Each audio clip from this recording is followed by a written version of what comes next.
Hello and welcome back. This topic is about persistence and how Neville Goddard says to persist in the feeling of the wish fulfilled. Why does he say to persist? Neville understood the subconscious mind. Neville understood the power of impressions. Right? So when Neville says to persist, here's why. You see, human beings, we are programmed and we are programmable. Why are we programmed? We're programmed, you doubt me? Well, all of us either speak English as a first language or a second or third language of English. Why is that? That all of us know English? Well, it's not just because of colonization, but it is because it makes us all even. We can all communicate with each other. That, learning the English language, is a program that you're running. The fact that you can understand what I'm saying to you means that you've been programmed to understand the English language. So we are programmed. Now, we are programmable because in order for the sake of ease and fluidity of life, instead of having to relearn everything every day when you get up, just put the program in. What do you want to learn? What do you want to take on? What is it that you want to repeat over and over and over again? Programmable. Now you understand programmable and programmed. What is being programmed? The subconscious mind is being programmed. Right? Now, what if you say to yourself, I don't have enough money to pay my bills? You see that? Even if you don't say that to yourself, but if you open up your account and you go, holy shit, how am I going to do that? And you start going through to find all these solutions. Where can I pull money from? How can I rob Peter to pay Paul to do it? You're programming yourself with the behavior of lack. Now, Neville says to you to assume the feeling of the wish fulfilled. You want money in your bank account? Well, then what if you don't know what that feels like to have money in your bank account? Search it. Look it up. What do rich people look like? What do they behave like? They are relieved because they don't have to get up in the morning and they don't have to have sleepless nights about how am I going to feed my children? How am I going to pay the Wi-Fi? How am I going to do this? They don't live like that. They live with, where am I going to go on my next vacation? You see? Programmable. So when Neville says to you to persist, he's telling you, you know what? Here's what you're going to persist in.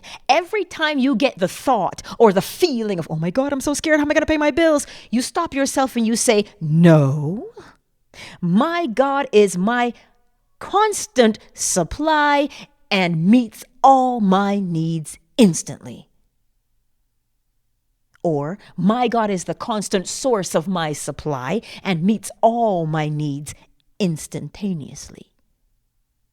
Or I always have the money to buy what I want. Right? That is what you're going to persist in. Why are you going to persist in it? Because you programmed yourself to feel, I don't have enough money. Now you got to reprogram yourself to say, I always have the money to buy what I want. My God is my constant source of supply and meets all my needs instantaneously. So when you hear the word persist, that is what you're persisting in. You are uprooting the old program and reinstalling a new program. Do you see now how that works?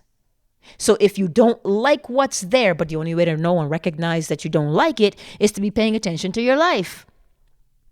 So every time you catch yourself saying, I don't have enough, you stop yourself and you go, no, I always have more than enough. That is how you persist. And the reason you're going to persist is because just like how it became second nature for you to say, I don't have enough, the longer you persist in, I always have more than enough. My God will supply all my needs.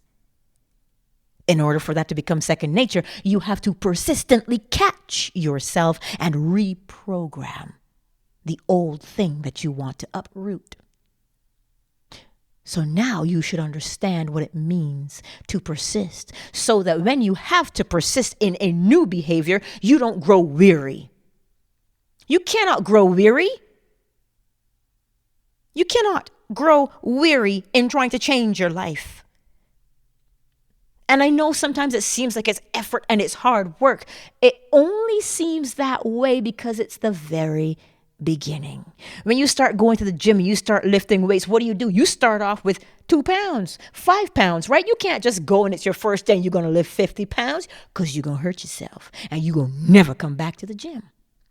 So you always start by recognizing where you want to make a change. And then, okay, I want to make a change from lack to abundance. Well, every time you catch yourself behaving in a lack way, counter it persistently with a thought of abundance. Because the law works in the same way reverse. If you're going to tell yourself something negative, well, then it's going to take root. So if you tell yourself something positive, then obviously it will take root. But you must persist with that action. So now when you get up in the morning, don't ask yourself, how much longer do I have to persist? Persist until it becomes second nature. That's what you're doing. This is why Neville says, persist in the feeling of the wish fulfilled. And if you don't know how to get a feeling, look it up. Because these feelings already exist and they are there. And then you can go back and you can listen to how to form an impression in your mind, in your subconscious.